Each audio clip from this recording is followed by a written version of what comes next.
नमस्कार, स्वागत है आप सभी का डीडी न्यूज पर। आप देख रहे हैं मिड डे प्राइम और मैं हूं आपके साथ आनंद। अगले घंटे में हम बात करेंगे देश भर की बड़ी खबरों की, बताएंगे दुनिया भर में कौन कौन सी खबरों पे है सबकी नजर, क्या चल रहा है खेल और जगत में भी, कुछ झलकियां फिल्म, कला और संस्कृति से जुड़ी खबरों की। लेकिन सबसे पहले इस वक्त की हेडलाइंस पर डालते हैं नजर। जापान के प्रधानमंत्री फुमियो किशिदा और प्रधानमंत्री नरेंद्र मोदी के बीच द्विपक्षीय वार्ता। पीएम मोदी ने दोनों देशों के बीच विशेष रणनीतिक और वैश्विक साझेदारी को लोकतांत्रिक मूल्यों पर आधारित बताते हुए इसे हिंद प्रशांत क्षेत्र में शांति, समृद्धि और स्थिरता के लिए बताया अहम। दोनों नेताओं के बीच आपसी हित के द्विपक्षीय और क्षेत्रीय मुद्दों पर हुई चर्चा। किशिदा फुमियो ने राजघाट जाकर महात्मा गांधी को दी श्रद्धांजलि।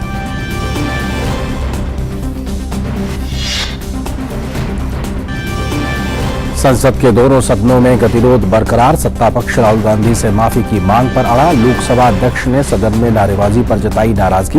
लोकसभा और राज्यसभा की कार्रवाई 2 बजे तक के लिए स्थगित।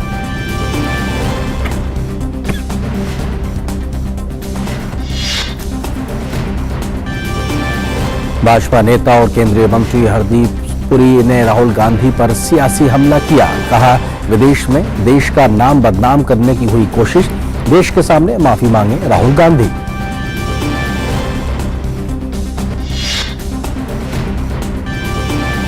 तेलंगाना के मुख्यमंत्री के चंद्रशेखर राव की बेटी के कविता से दिल्ली में ईडी की पूछताछ। दिल्ली शराब नीति में मनी लॉन्ड्रिंग से जुड़े मामले में ईडी कर रही है सवाल जवाब। ब्रिटेन में भारतीय उच्चायोग पर हमला। भारत ने दिल्ली स्थित ब्रिटेन उच्चायुक्त को किया तलब। सुरक्षा नहीं होने पर मांगा स्पष्टीकरण। दोषियों की पहचान कर तुरंत गिरफ्तार करने की मांग। नागरिक उड्डयन मंत्री ज्योतिरादित्य सिंधिया ने कहा, भारत दुनिया का तीसरा सबसे बड़ा घरेलू नागरिक उड्डयन मार्केट बन चुका है। नई दिल्ली में CAPA इंडिया एविएशन समिट 2023 में सिंधिया ने कहा, इंफ्रास्ट्रक्चर के विकास पर दिए गए जोर का असर उड्डयन क्षेत्र में भी दिखा। पिछले 9 वर्ष के दौरान देश में हवाई अड्डों की संख्या और पिछले 6 साल की हवाई यात्रियों की संख्या भी हुई दुगनी।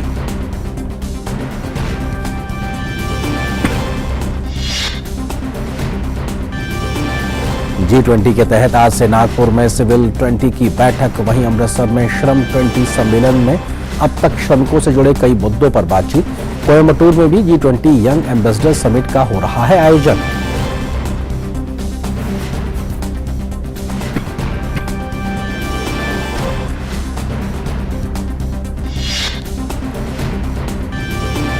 विमेंस प्रीमियर लीग में आज एक अहम मुकाबले में गुजरात जायंट्स और यूपी वॉरियर्स होंगे आमने सामने। यूपी की कोशिश इस मुकाबले को जीतकर प्लेऑफ में जगह बनाने की। वहीं दूसरे मैच में लीग की 2 शीर्ष टीमों मुंबई इंडियंस और दिल्ली कैपिटल्स के बीच दिखेगी कांटे की टक्कर।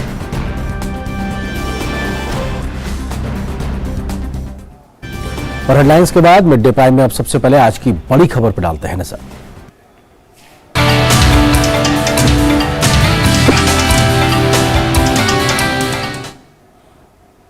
प्रधानमंत्री नरेंद्र मोदी और जापान के प्रधानमंत्री फुमियो किशिदा ने आज नई दिल्ली में प्रतिनिधिमंडल स्तर की बातचीत की है। वार्ता के बाद दोनों नेताओं ने संयुक्त रूप से संवाददाता सम्मेलन को संबोधित किया। प्रधानमंत्री मोदी ने जापान के प्रधानमंत्री का स्वागत करते हुए कहा कि पिछले 1 साल में हम कई बार मिले हैं और हर बार मैंने भारत जापान संबंधों के प्रति उनकी सकारात्मकता और प्रतिबद्धता को महसूस किया है। उनकी आज की यात्रा हमारे आपसी संबंधों को गति के लिए बहुत उपयोगी रहेगी।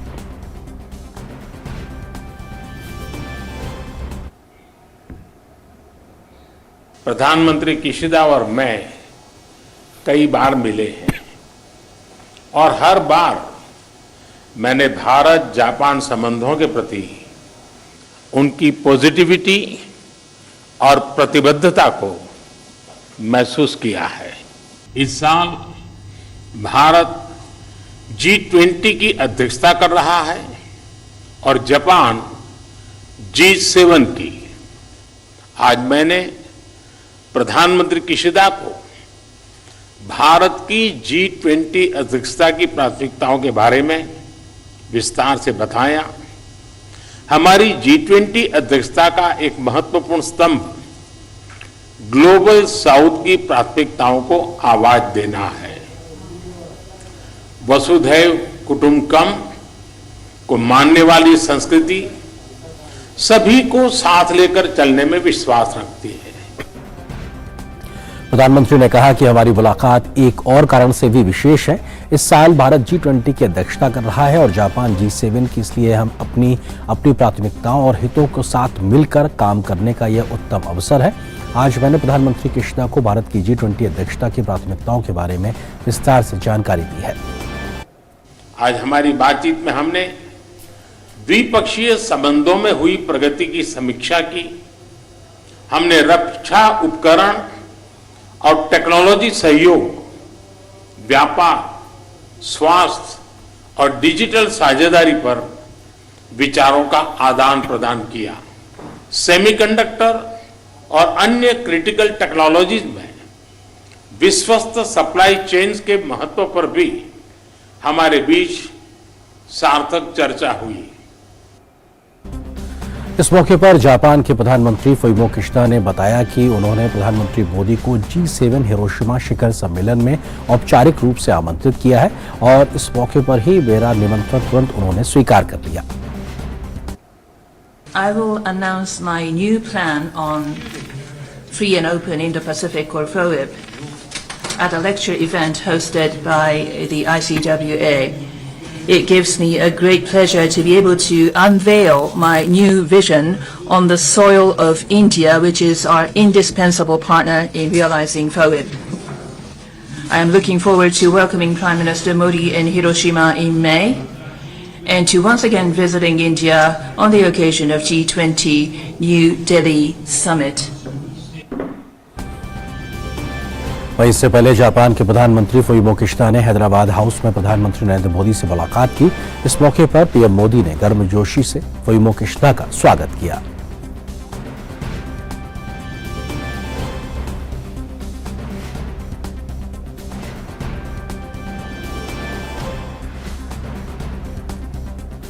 भारत के 2 दिवसीय दौरे पर आए जापान के प्रधानमंत्री फुमियो किशिदा ने राजघाट पर राष्ट्रपिता महात्मा गांधी को पुष्पांजलि भी अर्पित की।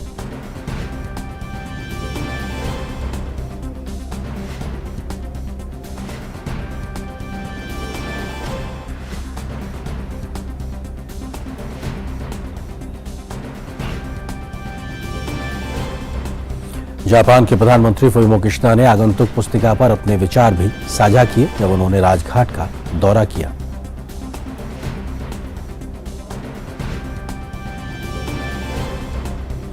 इससे पहले जापान के प्रधानमंत्री फुमियो किशिदा का नई दिल्ली पहुंचने पर केंद्रीय मंत्री राजीव चंद्रशेखर ने स्वागत किया।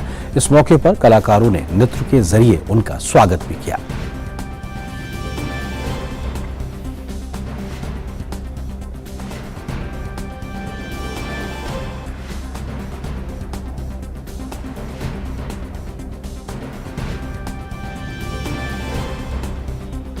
और इस पूरी खबर पर बातचीत करने के लिए हमारे सहयोगी संवाददाता अमृतपाल सिंह हमारे साथ में जुड़ रहे हैं, जो इस पूरी खबर को, जापान के प्रधानमंत्री के इस दौरे को गंभीरता से कवर कर रहे हैं। अमृतपाल, क्या कुछ महत्वपूर्ण बातें अगर हम कहें तो अभी तक हैदराबाद हाउस में जो द्विपक्षीय बातचीत हुई, उसके बाद जो ज्वाइंट स्टेटमेंट हुआ और जो समझौते हुए, क्या कुछ निकल के आए? देखिए, जो दोनों प्रधानमंत्रियों के बीच में बात हुई और उसके बाद दोनों ने प्रेस को संबोधित किया, वहाँ प्रधानमंत्री मोदी ने साफ कहा कि देखिए बायलैटरल रिलेशंस कंप्लीटली डिस्कस हुए, ट्रेड से लेके इन्वेस्टमेंट तक, नई टेक्नोलॉजीज, डिजिटल टेक्नोलॉजीज, इंफ्रास्ट्रक्चर, जो Ahmedabad Mumbai high speed rail network है, उस पर बात हुई और उसका आगे की राह कैसे और स्मूदन की जाए, उस पर बात हुई। पर बहुत अहम था कि प्रधानमंत्री ने कहा कि शुरू में ही, अपनी प्रेस स्टेटमेंट के शुरू में ही उन्होंने कहा कि देखिए ये इनकी विजिट इसलिए भी अहम है कि G20 की अध्यक्षता इस साल हम कर रहे हैं और G7 की अध्यक्षता G7 की जापान कर रहा है। हम दोनों जो बात करेंगे उसके ग्लोबल इम्प्लिकेशंस होंगे और एक दूसरे को हम एक पेज पे लेंगे। प्रधानमंत्री ने बताया कि उन्होंने प्रधानमंत्री फुमियो किशिदा को ब्रीफ किया कि इंडिया की प्रायोरिटीज़ G20 को लेके क्या हैं, सितंबर में वो मीटिंग होनी है जिसमें जापान भी G20 का पार्ट है, तो प्रधानमंत्री किशिदा तब भारत में आएंगे इसमें शिरकत करने के लिए। तो ग्लोबल साउथ की स्पेशली प्रायोरिटीज़ क्या है, क्योंकि जापान ग्लोबल नॉर्थ का मुल्क माना जाता है, तो कैसे ग्लोबल साउथ और ग्लोबल नॉर्थ ब्लेंड कर सकते हैं। दूसरी बात प्रधानमंत्री किशिदा ने भी कही कि उन्होंने प्रधानमंत्री मोदी को G7 की जो मीटिंग होनी है उसके लिए आमंत्रित किया मई में जापान में हिरोशिमा में, और प्रधानमंत्री मोदी ने उसको एक्सेप्ट भी कर लिया। तो ये एक अहम बड़ी खबर निकल के आई कि भारत इस साल भी G7 की जो बैठक है उसमें एज अ इनवाइटी कंट्री शिरकत करेगा।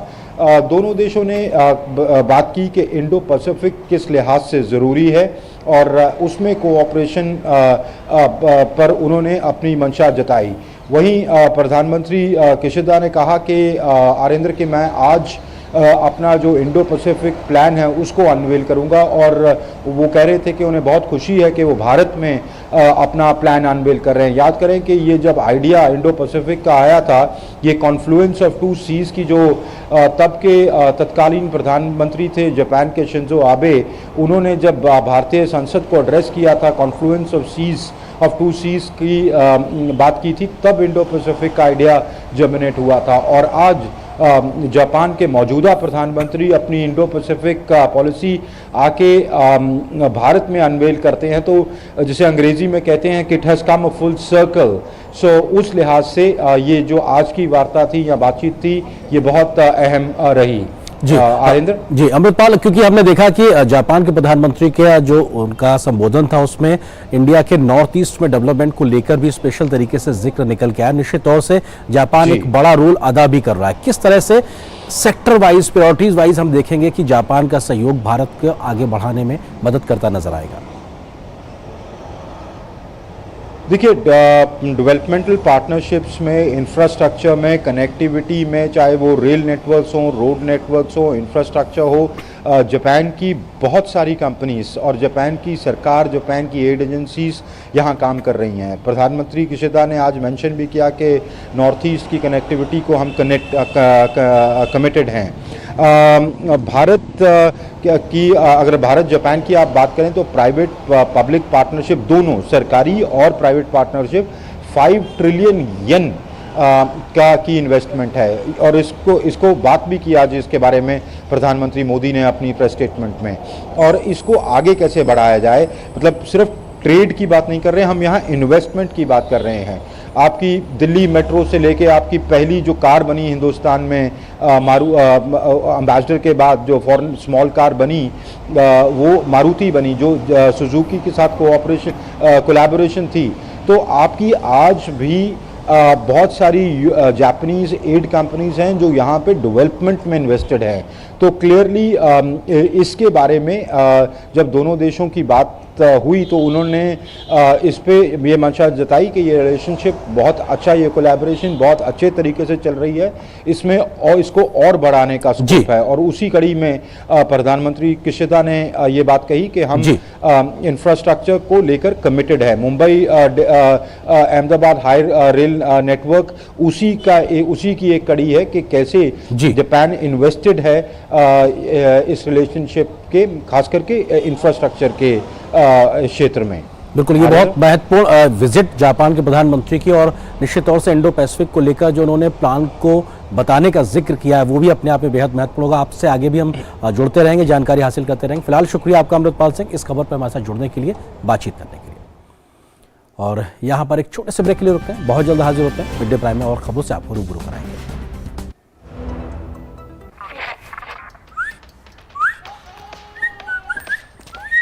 ये किया but no hand wash, germs करेंगे out. Hand wash reminder by a hand ambassador Sachin Tendulkar का हाथ, सेवलॉन स्वस्थ इंडिया मिशन। कब तक लंबी लाइनों में उम्र बिताइएगा? डिजिटल पेमेंट अपनाइए, चुटकी में हल पाइए। पुराने तरीके कब तक अपनाइएगा? डिजिटल पेमेंट बहुत आसान है, देखिए चुटकी में पेमेंट चुका। बटुआ ढूंढ रहे हैं? डिजिटल पेमेंट अपनाइए, कभी भी कहीं भी और सुरक्षित। हमने तो इन्हें डिजिटल पेमेंट करना सिखा दिया है। आपने? आरबीआई कहता है कि डिजिटल पेमेंट अपनाओ, औरों को भी सिखाओ। बुफे पे टूट पड़ो मेरे बाराती, बट पहले टूटो हैंड वॉश पे।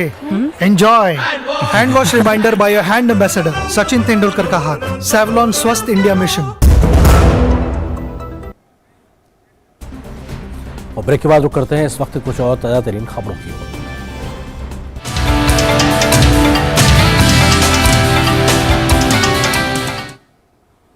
बात संसद के बजट सत्र की शुरुआत आज भी हंगामे के साथ हुई है। सांसदों के हंगामे के कारण दोनों सदनों की कार्रवाई दोपहर 2 बजे तक के लिए स्थगित कर दी गई है। लोकसभा में सत्ता पक्ष की ओर से राहुल गांधी के बयान को लेकर हंगामा हुआ, तो वहीं विपक्षी सांसद तख्तियां लेकर वेल में आ गए। विपक्षी सांसदों ने जेपीसी की मांग को लेकर जमकर नारेबाजी की। लोकसभा अध्यक्ष ओम बिरला ने सदन में हंगामे पर नाराजगी जताई है। लोकसभा अध्यक्ष ने सदन की कार्रवाई चलने की अपील की है। तख्तियां रखिए, पार्लियामेंट ये उचित नहीं है। माननीय सदस्य, ये सदन नारेबाजी के लिए नहीं है। माननीय सदस्य, तख्तियां रखिए, पार्लियामेंट पक्षम तख्तियां लेके नहीं आता। आप सदन नहीं चलाना चाहते, प्रश्नकाल नहीं चलाना चाहते, हम आपको अलाउ करूंगा, निश्चित रूप से अलाउ करूंगा। प्रश्नकाल के बाद नियमों के तहत अगर मैं स्थगन खारिज करूं, उसके बाद आपको बोलने का अधिकार है। आप आए, बैठें, चर्चा करें, चेंबर में आए, चर्चा करें, सत्ता पक्ष भी आए, प्रतिपक्ष भी आए, रास्ता निकालेंगे, सदन चलाएंगे, आपके विषय मुद्दों को भी चर्चा करेंगे। भाजपा नेता प्रहलाद जोशी ने कांग्रेस नेता राहुल गांधी से सदन में माफी मांगने की मांग की है। उन्होंने कहा कि देश का अपमान करने वालों को बख्शा नहीं जा सकता, चाहे वो कितना ही बड़ा नेता क्यों ना हो।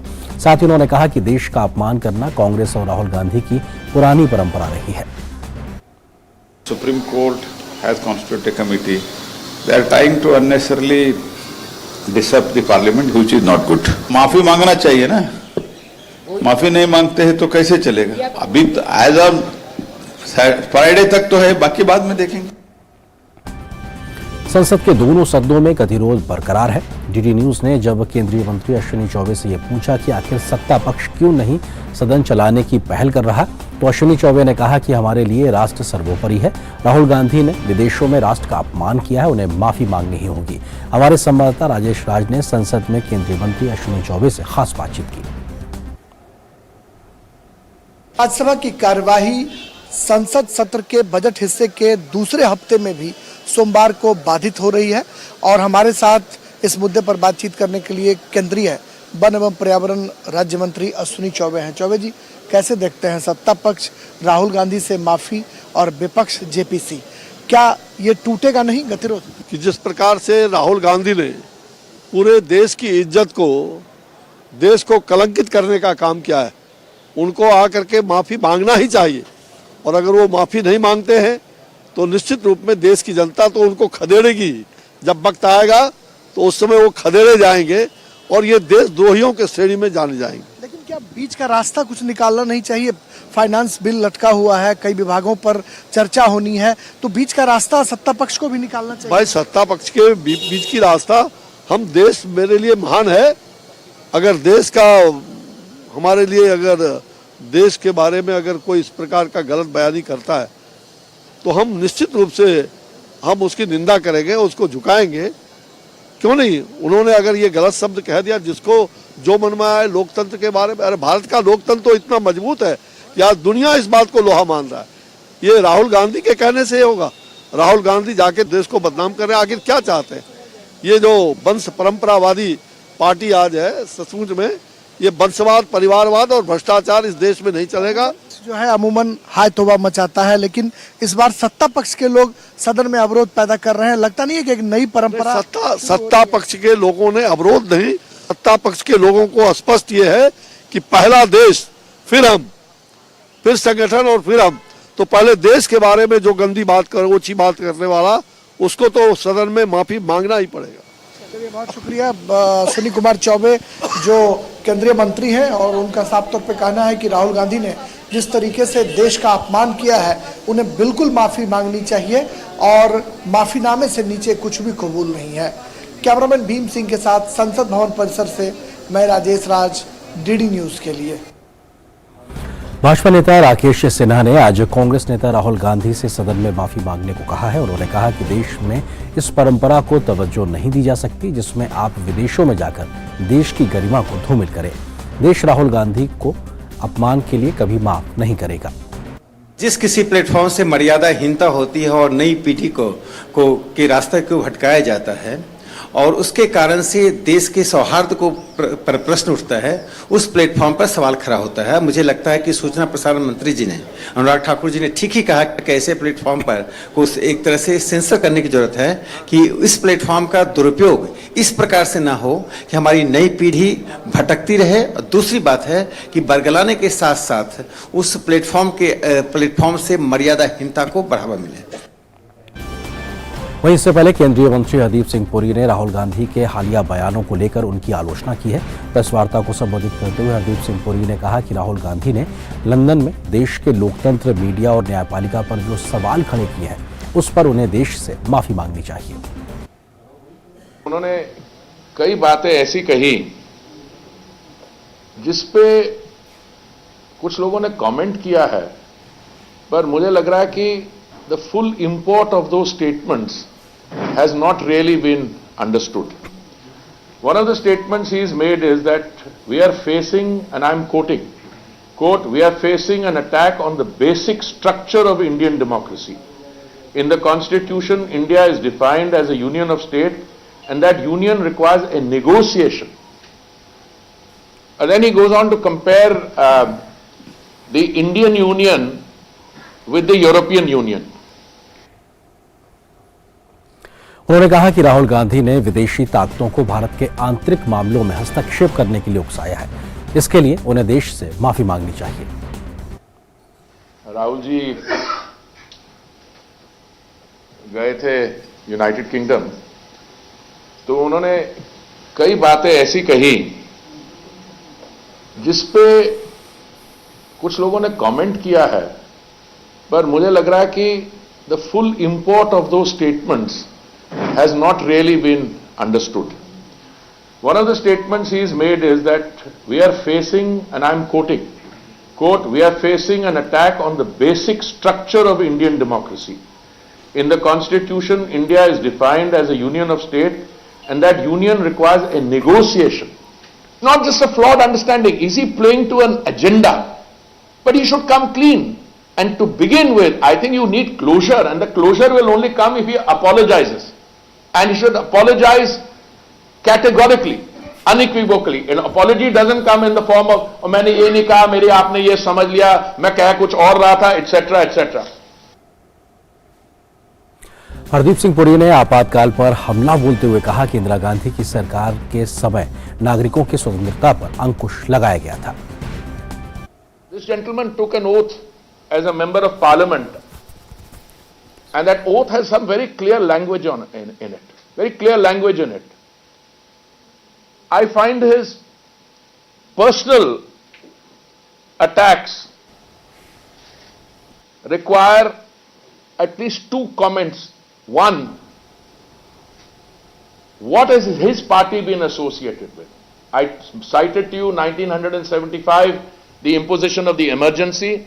But there's another one I want to cite to you, where in the year 2009, Section 66A was inserted in the Indian Information Technology Act by the Manmohan Singh government, threatening citizens with punishment for sending messages and mails. और हमारे सहयोगी संवाददाता ऋषि कुमार इस वक्त संसद भवन परिसर से हमारे साथ में जुड़ रहे हैं, उनका हम रुख करते हैं। ऋषि, अगर बात की जाए तो बजट सत्र का दूसरा चरण और दूसरा सप्ताह की शुरुआत आज, लेकिन लगातार हंगामा, कोई गतिरोध को खत्म होने का कोई एक रास्ता कोई दिखाई नहीं पड़ रहा है। कैसे बात आगे बढ़ेगी?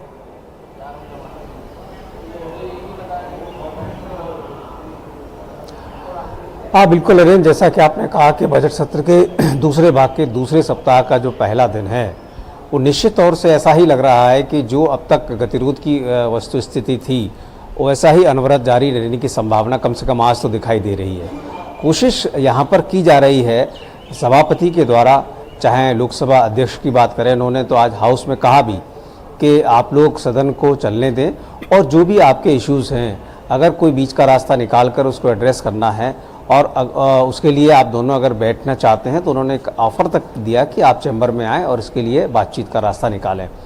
दूसरी तरफ से जैसे कि हमने अभी सुना, तमाम जो भारतीय जनता पार्टी की तरफ से और केंद्रीय मंत्रियों के जो पक्ष अब तक देखे गए हैं, उनका साफ कहना है कि राहुल गांधी ने जो देश का अपमान किया है उसको लेकर वो उन्हें हर हाल में इस बात को सुनिश्चित करना चाहेंगे कि राहुल गांधी सदन में आके माफ़ी मांगें। ये जो स्थिति है, इसके बाद जो आगे की संभावना है विपक्ष की तरफ से अगर हम देखें तो विपक्ष भी जेपीसी की मांग हो या फिर रोज़ाना जिस तरीके से वो एडजर्नमेंट मोशन लेकर आते हैं हाउस में और उनके ज़रिए कार्यस्थगन प्रस्ताव के ज़रिए वो चाहते हैं कि कामकाज तभी आगे बढ़े जब उनके मुद्दों पर चर्चा को आगे बढ़ाया जाए और साथ ही साथ वो जेपीसी की भी मांग कर रहे हैं। तो ये जो पूरी की पूरी परिस्थिति है, इस परिस्थिति में अब चेयर की तरफ से भी कोशिश की जा रही है, लेकिन ये जो पूरे का पूरा जो दृश्य है इसमें राहुल गांधी अगर आते हैं और सदन में आकर वो अपनी बात रखते हैं और माफ़ी मांगने की स्थिति बनती है तो संभवतः ये बात आसानी से आगे बढ़ जाए और सदन आगे चल जाए। लेकिन तब तक क्या होगा, क्योंकि बहुत सारे कामकाज हैं। अगर हम देखें तो राज्यसभा में भी तमाम जो मंत्रालयों से संबंधित जो चर्चाएं हैं वो सूचीबद्ध की गई हैं। तो वहीं पर लोकसभा में अगर हम देखें तो जम्मू कश्मीर के बजट से संबंधित जो प्रस्ताव है उसको चर्चा करें तो उसको पारित किया जाना है। ये ऐसी स्थिति है जिसमें बजट में ख़ास तौर से जब अलग अलग मंत्रालयों को लेकर जो पिछले सप्ताह हमने देखा था कि बीएससी की मीटिंग में जो समय तय किया गया था उसकी अभी तक शुरुआत तक नहीं हुई है। एक एक मंत्रालय के लिए 4-4 घंटे का वक्त है।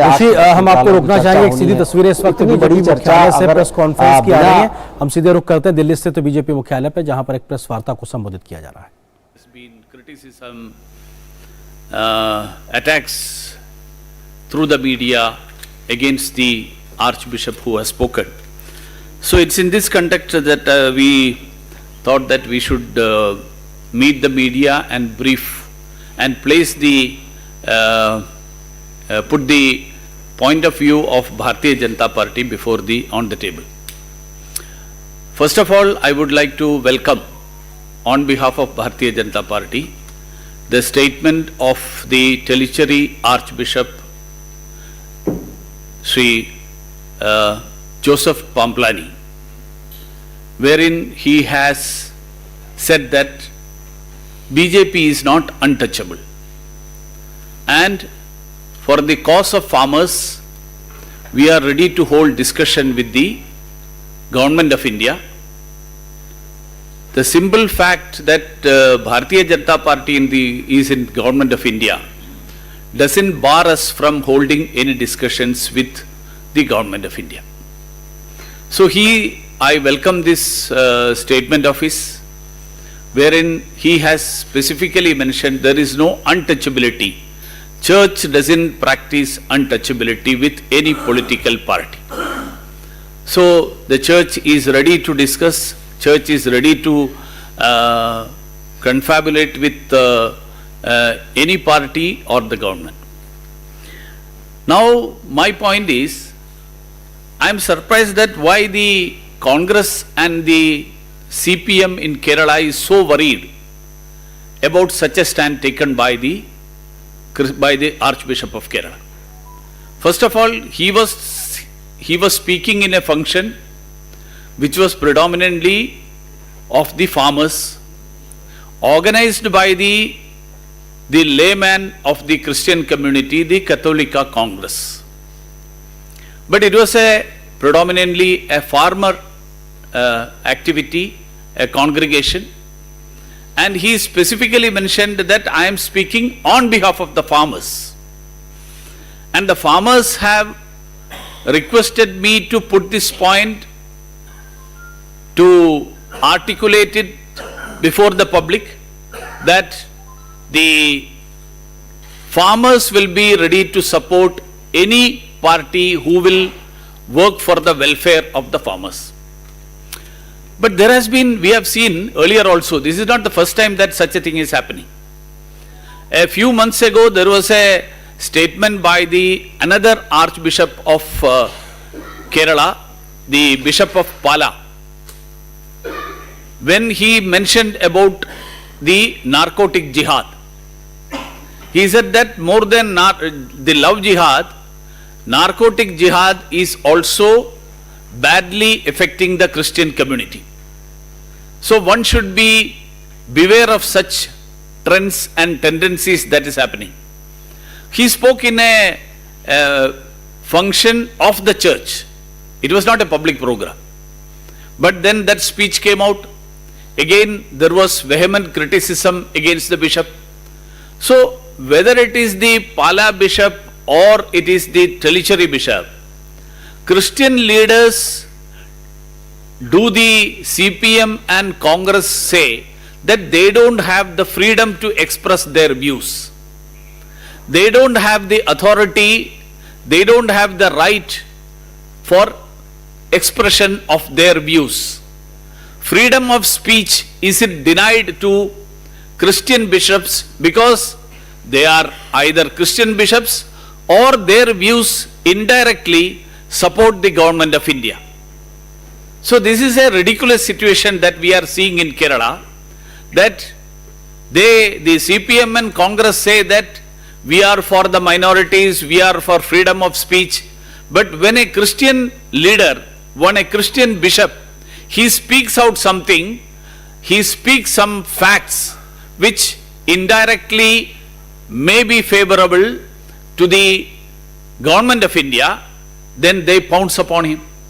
This is what we are seeing. So this sort of double standards by the Congress and CPM, it shows that their concern is not the cause or the welfare of farmers, their concern is their vote banks. All these years they were considering the minorities, the Christians, as their vote banks, where they felt that this is a safe vote bank that is within their parties, in their kitties, and it should not be allowed to move away. So whether they work for the welfare of the farmers or not, whether they are for the minorities or not, they wanted the Christians to be always to be their vote bank. This stand that was being taken all these years is now getting exposed.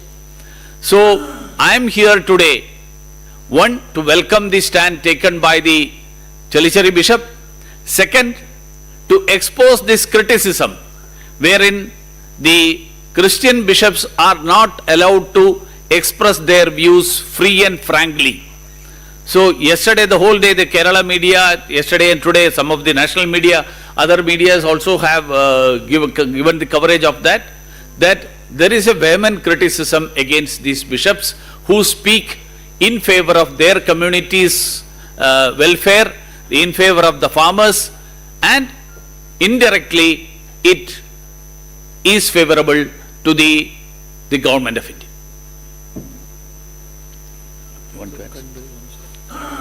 I would also take this opportunity to offer my condolences on the passing away of Archbishop Pavathil, who was a senior bishop of the Catholic community in Kerala.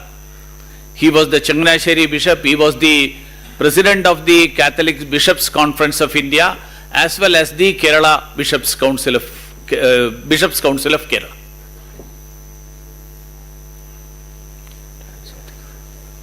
Any questions related to the subject? You're welcome. Yeah.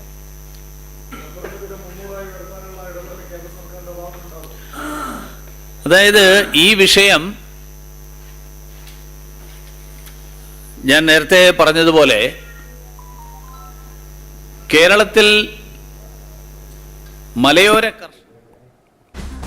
Bhajpa मुख्यालय से सीधी तस्वीरें press conference की आप देख रहे थे। केंद्रीय मंत्री और भाजपा के नेता वी मुरलीधरन एक प्रेस वार्ता कर रहे थे। मसला इस बात को लेकर था कि केरल के एक आर्क बिशप ने इस बात का जिक्र किया कि भाजपा से किसी प्रकार की अप्रशस्तता नहीं है, अनटचेबिलिटी नहीं है। इस बात को लेकर राजनीतिक तौर पर बहुत ज्यादा बयानबाजी केरल से लेकर दिल्ली तक हो रही, खासतौर से कांग्रेस और सीपीएम के द्वारा हो रही है। इस बात पर विरोध जताते हुए बीजेपी की ओर से वी मुरलीधरन ने कहा कि अगर कोई व्यक्ति इस बात को महसूस करता है कि कोई सरकार बेहतर काम कर रही है जिसका कि स्वागत होना चाहिए, तो वोट बैंक की राजनीति के लिए कांग्रेस और सीपीएम इस प्रकार के बयान दे रही है केरल में, ताकि उनका वोट बैंक खिसकने ना पाए। इस बात का जिक्र करते हुए केंद्रीय मंत्री, फिलहाल एक छोटे से ब्रेक लेते हैं।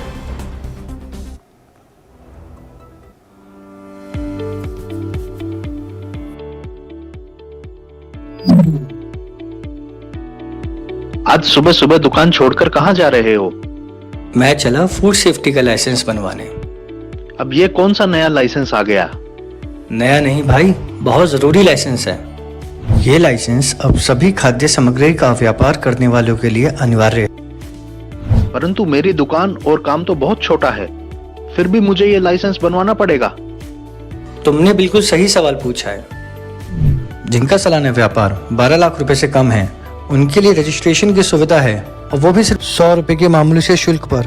और जिनका व्यापार 12 लाख रुपए से ज्यादा है, वो 2000 रुपए के शुल्क पर लाइसेंस प्राप्त कर सकते हैं। अच्छा भाई, अब ये तो बताओ, इस लाइसेंस या रजिस्ट्रेशन के फायदे क्या हैं हम लोगों के लिए? इसके बहुत से फायदे हैं, जैसे ये हमें कानूनी सुरक्षा प्रदान करता है, कस्टमर के बीच हमारी साख मजबूत करता है, जिससे हमारा व्यापार बढ़ता है, और सबसे जरूरी बात, खाद्य सुरक्षा को मजबूत बनाता है, जो हम सबकी एक जिम्मेदारी भी है। अरे वाह, एक लाइसेंस के इतने सारे फायदे! ये तो हम सभी खाद्य सामग्री बेचने वालों को तुरंत ले लेना चाहिए। रुको, मैं भी तुम्हारे साथ चलता हूँ। हाँ जरूर चलो, दोनों साथ चलते हैं। फूड सेफ्टी का रजिस्ट्रेशन या लाइसेंस आप खुद से ऑनलाइन भी अप्लाई कर सकते हैं, या फिर डिपार्टमेंट ऑफ फूड सेफ्टी, जो मयूर भवन कनॉट प्लेस पर स्थित है, के सुविधा केंद्र की मदद से भी अप्लाई कर सकते हैं। दिल्ली खाद्य संरक्षा विभाग द्वारा जनहित में जारी। चैम्प, मारते रहना है छक्का। हाँ। तो go home and hand wash पक्का।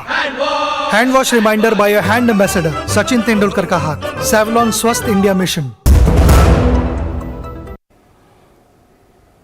और ब्रेक के बाद मीडिया प्राइम में नजर डालते हैं इस वक्त कुछ और राष्ट्रीय महत्व की खबरों पर।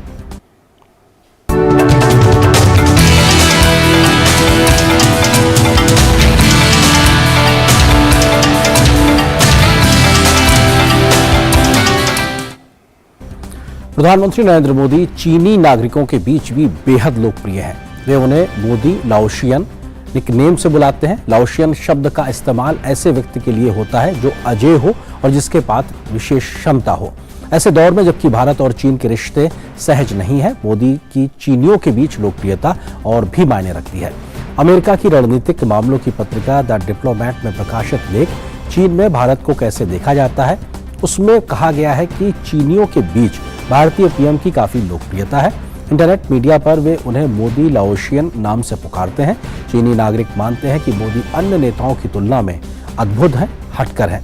चीनी इंटरनेट मीडिया, विशेषकर सिनो वीवो, चीन में ट्विटर की एक तरह की एप्लीकेशन है, उसका विश्लेषण करने के लिए मशहूर जर्नलिस्ट मु चुनशान ने लेख में कहा है कि चीनी उनकी पोशाक और शारीरिक बनावट दोनों से प्रभावित है।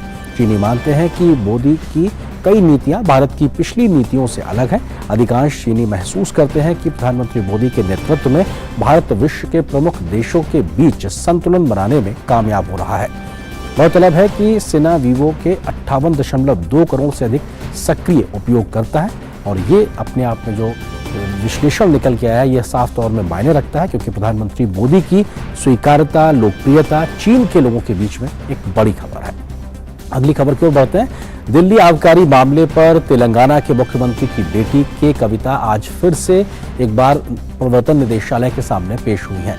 ईडी ने आबकारी नीति के मामले में के कविता को समन जारी किया था। शराब घोटाले से जुड़ी मनी लॉन्ड्रिंग जांच में पिछली बार के कविता ईडी के दफ्तर नहीं पहुंची थी, तब उन्होंने एजेंसी के पास अपने वकील के हाथों डॉक्यूमेंट्स भेज दिए थे। कविता ने पिछली बार सुप्रीम कोर्ट में याचिका लगाई थी कि नियमों के तहत ईडी एक महिला को पूछताछ के लिए अपने ऑफिस में नहीं बुला सकती और ईडी को पूछताछ करने के लिए उनके घर आना होगा। इस मुद्दे पर सुप्रीम कोर्ट 24 मार्च को सुनवाई करेगा, लेकिन कोर्ट ने कविता को कोई अंतरिम राहत नहीं दी है। इससे पहले ईडी कविता के से 11 मार्च को 9 घंटे तक पूछताछ कर चुकी है। रिपोर्ट्स के मुताबिक इस दौरान उसने हैदराबाद के बिजनेसमैन अरुण रामचंद्र पिल्लई के बयानों के बारे में उनसे पूछा गया था। पिल्लई को इसी केस में गिरफ्तार किया जा चुका है। उसे साउथ ग्रुप का फ्रंटमैन कहा जाता है। माना जाता है कि पिल्लई कविता का करीबी है और उनका फ्रंटमैन के तौर पर काम कर रहा है। ब्रिटेन में भारतीय हाई कमीशन पर हमला करके चरमपंथियों ने कामकाज में बाधा डालने की कोशिश की है। इस घटना पर भारत सरकार ने कड़ी प्रतिक्रिया जाहिर की है। दिल्ली स्थित ब्रिटेन के उच्चायुक्त को तलब किया गया है और लंदन में हुई इस घटना की निंदा की गई है। भारत सरकार की ओर से कहा गया है कि ब्रिटिश सुरक्षा व्यवस्था का इस तरह से अनुपस्थित रहना गहरी चिंता का विषय है। भारत ने इस मामले में मांग की है कि ब्रिटिश सरकार फौरन दोषियों की पहचान करे और उनकी गिरफ्तारी समेत जरूरी कार्रवाई करे। भारत के इस रुख के बाद ब्रिटिश उच्चायुक्त ने इस घटना की कड़े शब्दों में निंदा की है। भारत में ब्रिटिश उच्चायुक्त एलेक्स एलिस ने लंदन में हुई घटना की निंदा की है। उन्होंने ट्विटर पर लिखते हुए कहा है कि मैं लंदन में भारतीय हाई कमीशन के लोगों और परिसरों के खिलाफ शर्मनाक कार्रवाई की निंदा करता हूं, जो पूरी तरह से अस्वीकार्य है।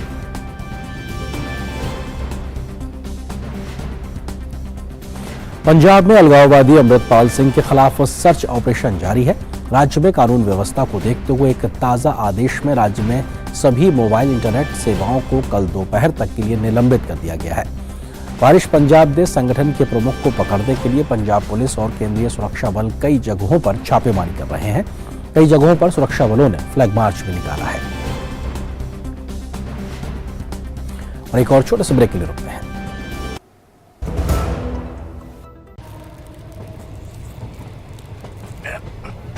पैकेट हाथ धो के खोल हम सफर, नहीं तो you might suffer. Hand wash reminder by your hand ambassador Sachin Tendulkar का हाथ। सेवलॉन स्वस्थ इंडिया मिशन। और ब्रेक के बाद अब खबरें देखते हैं G20 की बैठकों से जुड़ी हुई।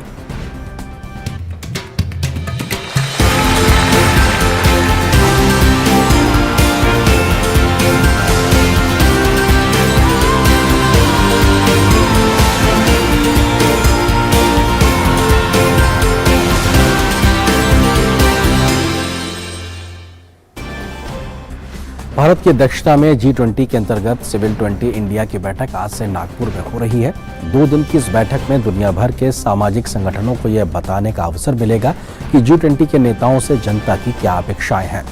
उद्घाटन सत्र में महाराष्ट्र के उप मुख्यमंत्री देवेंद्र फडणवीस, नोबेल पुरस्कार विजेता कैलाश सत्यार्थी और आध्यात्मिक गुरु माता अमृता नंदमयी मौजूद रहेंगी।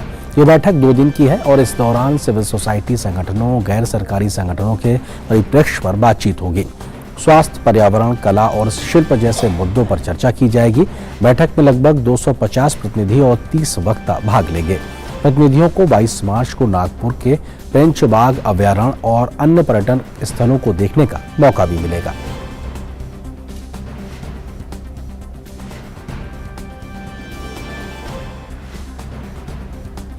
वहीं पहला श्रम 20 यानी L20 का 2 दिवसीय सम्मेलन पंजाब के अमृतसर शहर में चल रहा है। L20 के चेयरमैन और भारतीय मजदूर संघ के अध्यक्ष हिरेनमय पांड्या ने सभी विदेशी अतिथियों समेत देश भर से पहुंचे श्रमिक नेताओं व विषय विशेषज्ञों का स्वागत किया है।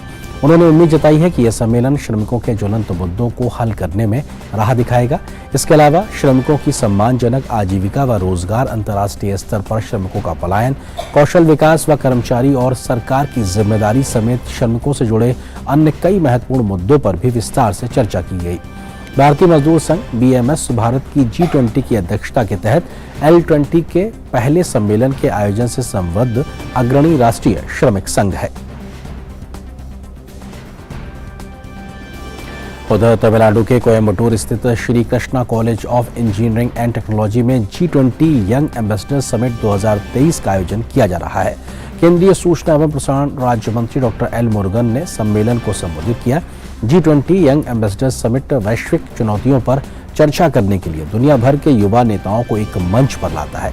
G20 young ambassador summit 2023 Bharat के युवा केंद्रीय प्रयासों का उदाहरण होगा और दुनिया भर के युवाओं को इसके मूल्यों और नीतिगत उपायों को प्रदर्शित करने का अवसर प्रदान करेगा। G20 समिट युवाओं को वैश्विक मुद्दों के बारे में जागरूकता बढ़ाने, विचारों को आदान प्रदान करने, बातचीत करने के साथ साथ आम सहमति तक पहुंचकर भविष्य के नेता बनने के लिए प्रोत्साहित करता है। G20 यंग एम्बेसडर समिट 2023 की theme fuelling the future of global youth है।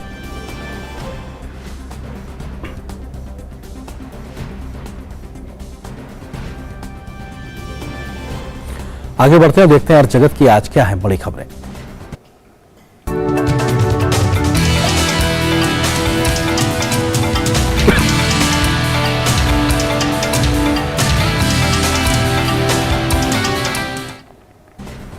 नागरिक उड्डयन मंत्री ज्योतिरादित्य सिंधिया ने कहा है कि आज भारत दुनिया का तीसरा सबसे बड़ा घरेलू नागरिक उड्डयन मार्केट बन चुका है। आज नई दिल्ली में CAPA इंडिया एविएशन समिट 2023 को संबोधित करते हुए सिंधिया ने कहा कि 2030 तक भारत दुनिया की तीसरी सबसे बड़ी अर्थव्यवस्था वाला देश बन जाएगा, जिसका फायदा नागरिक उड्डयन क्षेत्र को भी मिलेगा। We are the third largest domestic civil aviation market already in the world. Today we are the fastest growing country in the world. By 2030, by World Bank predictions, by the IMF's predictions, we will become the third largest economy in the world ahead of Germany and Japan. So our economic growth rate is going to be a huge multiplier for our civil aviation sector. We are the third largest domestic civil aviation market already in the world. Today, Jyotiraditya Scindia ने कहा कि PM Modi ने infrastructure के विकास पर काफी जोर दिया है, जिस वजह से पिछले 9 वर्षों के दौरान देश में हवाई अड्डों की संख्या दोगुनी हो गई है। उन्होंने कहा कि पिछले 6 साल में हवाई यात्रियों की संख्या भी लगभग दोगुनी हो गई है। the Prime Minister has laid great emphasis on the development of infrastructure. 70 years or 67 years of India's independence, we had built 74 airports. In the last 9 years, we have doubled that number, which stands at 148 airports, waterdromes and heliports today. That is the rapidity with which infrastructure is being built out. अमेरिकी ऊर्जा मंत्रालय की Lawrence Berkeley national laboratory के एक अध्ययन में कहा गया है कि भारत 2047 तक ऊर्जा के क्षेत्र में आत्मनिर्भरता हासिल कर सकता है। पाथवेज टू आत्मनिर्भर भारत शीर्षक वाले अध्ययन के अनुसार भारत के ऊर्जा बुनियादी ढांचे को आने वाले दशकों में $3000 अरब के निवेश की जरूरत होगी। भारत 2047 में देश की स्वतंत्रता की 100वीं वर्षगांठ मनाएगा। अध्ययन में कहा गया है कि उसे यकीन है कि ऊर्जा के क्षेत्र में आत्मनिर्भरता प्राप्त करने से भारत को महत्वपूर्ण आर्थिक, पर्यावरणीय एवं ऊर्जा लाभ हासिल होंगे, जिससे 2047 तक $2500 अरब की उपभोक्ता बचत होगी। जीवाश्म ईंधन आयात व्यय 90% तक या $240 अरब प्रति वर्ष कम होगा। वैश्विक स्तर पर भारत की औद्योगिक प्रतिस्पर्धा बढ़ेगी और वह निर्धारित समय से पहले शुद्ध शून्य का लक्ष्य हासिल कर लेगा। अध्ययन के अनुसार भारत के ऊर्जा के क्षेत्र में आत्मनिर्भर बनने की राह में 2030 तक 500 गीगावाट से अधिक गैर जीवाश्म बिजली उत्पादन क्षमता स्थापित करने वाला बिजली क्षेत्र सरकार द्वारा पहले ही घोषित लक्ष्य हासिल होंगे, जिससे वह 2040 तक 80% और 2047 तक 90% स्वच्छ ग्रिड हासिल करेगा। इस अध्ययन में यह भी कहा गया है कि 2035 तक जिन नए वाहनों की बिक्री की जाएगी उनमें करीब 100% इलेक्ट्रिक वाहन ही होने की संभावना है और भारी औद्योगिक उत्पादन मुख्य रूप से हरित हाइड्रोजन और विद्युतीकरण में स्थानांतरित हो सकता है। यहाँ पर एक और छोटे से ब्रेक के लिए रुकते हैं।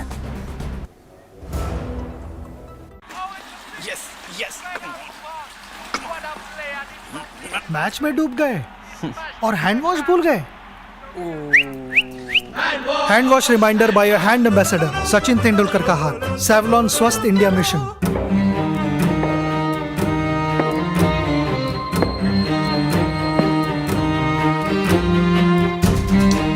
कब तक आप ऐसे फ्यूचर का टेंशन लेकर चलते रहेंगे? LIC के न्यू पेंशन प्लस के साथ अपनी पेंशन का प्लान बनाइए, क्योंकि ये प्लान आपके फ्यूचर के लिए मार्केट लिंक्ड वेल्थ क्रिएट करता है। और तो और इस प्लान में गारंटीड एडिशंस के साथ पेंशन पाने के कई ऑप्शंस भी हैं, so that you grow young and tension free. LIC, हर पल आपके साथ। और ब्रेक के बाद अब देखते हैं खेल जगत की क्या है आज बड़ी खबरें।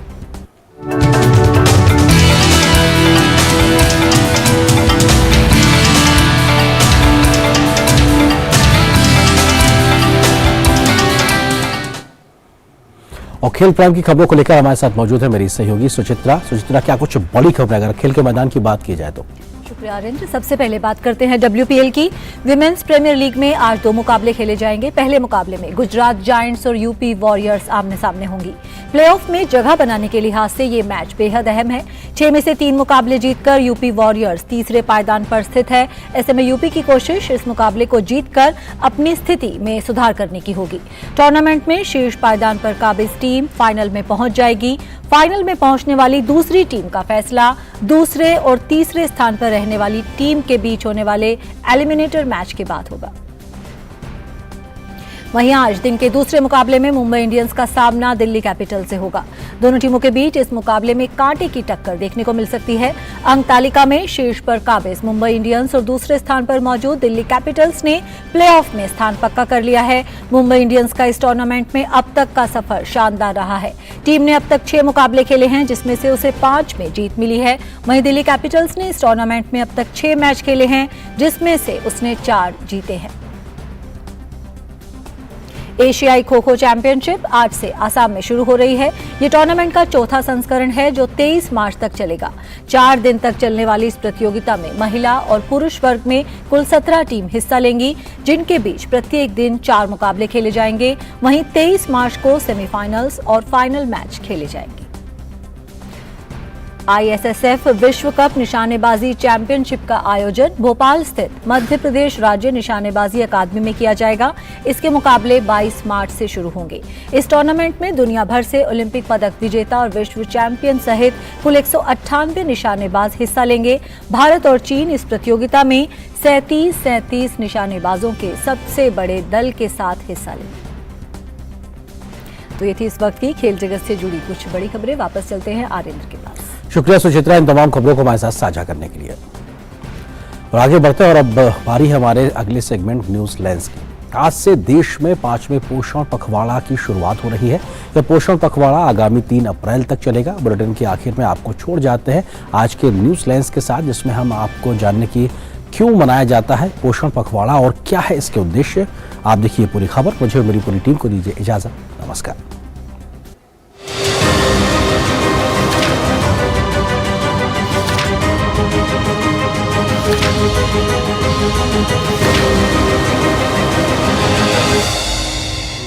जन आंदोलन और जन भागीदारी के माध्यम से पोषण के महत्व के बारे में जागरूकता बढ़ाने के लिए देश में 5वें पोषण पखवाड़ा की शुरुआत हो रही है। ये 5वां पोषण पखवाड़ा 20 मार्च यानी आज से शुरू होकर आगामी 3 अप्रैल तक चलेगा।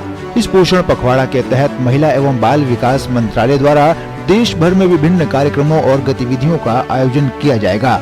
इन गतिविधियों में पोषण मेला, सभी स्तरों पर पोषाहार रैली, आंगनवाड़ी कार्यकर्ताओं द्वारा नवजात शिशुओं के घर जाकर पोषण के लिए जागरूक करना, ग्रामीण स्वास्थ्य और स्वच्छता शामिल है। पखवाड़ा के दौरान मास मीडिया तथा सोशल मीडिया के माध्यम से भी गतिविधियां चलाई जाएंगी। पोषण पखवाड़ा की थीम है सभी के लिए पोषण, एक साथ स्वच्छ भारत की ओर। 2023 को अंतर्राष्ट्रीय मोटे अनाज के वर्ष के रूप में घोषित किए जाने के बाद इस वर्ष पोषण पखवाड़ा का केंद्र बिंदु कुपोषण को दूर करने के लिए एक मूल्यवान संपत्ति के रूप में श्री अन्न को लोकप्रिय बनाने पर होगा। सबसे पहले जान लेते हैं आखिर क्यों मनाया जाता है पोषण पखवाड़ा। बता दें कि 8 मार्च 2018 को अंतर्राष्ट्रीय महिला दिवस के मौके पर प्रधानमंत्री नरेंद्र मोदी द्वारा कुपोषण मुक्त भारत बनाने के उद्देश्य से देश में पोषण अभियान लॉन्च किया गया था। मार्च महीने में पोषण अभियान की वर्षगांठ के मद्देनजर देश भर में मार्च के महीने में पोषण पखवाड़ा आयोजित किया जाता है। पोषण पखवाड़ा का आयोजन सितंबर में आयोजित किए गए पोषण माह की तर्ज पर ही किया जाता है। अब तक देश में 4 पोषण पखवाड़ा सफलतापूर्वक आयोजित किए जा चुके हैं। अब तक आयोजित किए गए पोषण माह और पखवाड़ा में सभी राज्यों और केंद्र शासित प्रदेशों, अग्रिम पंक्ति की संस्थाओं, मंत्रालयों के साथ साथ आम लोगों की व्यापक भागीदारी देखी गई है। अब बात करें पोषण पखवाड़ा के उद्देश्यों की, तो पोषण पखवाड़े का उद्देश्य जमीनी स्तर पर पोषण के प्रति जागरूकता पैदा करना है। साथ ही साथ लोगों द्वारा पौष्टिक आहार ग्रहण करने के प्रति जागरूकता पैदा करना है। गौरतलब है कि भारत सरकार द्वारा देश से कुपोषण को दूर करने के लिए लगातार प्रयास किए जा रहे हैं। देश में पोषण के प्रति जागरूकता के लिए कई योजनाएं भी चलाई जा रही हैं। Bureau report, DD news.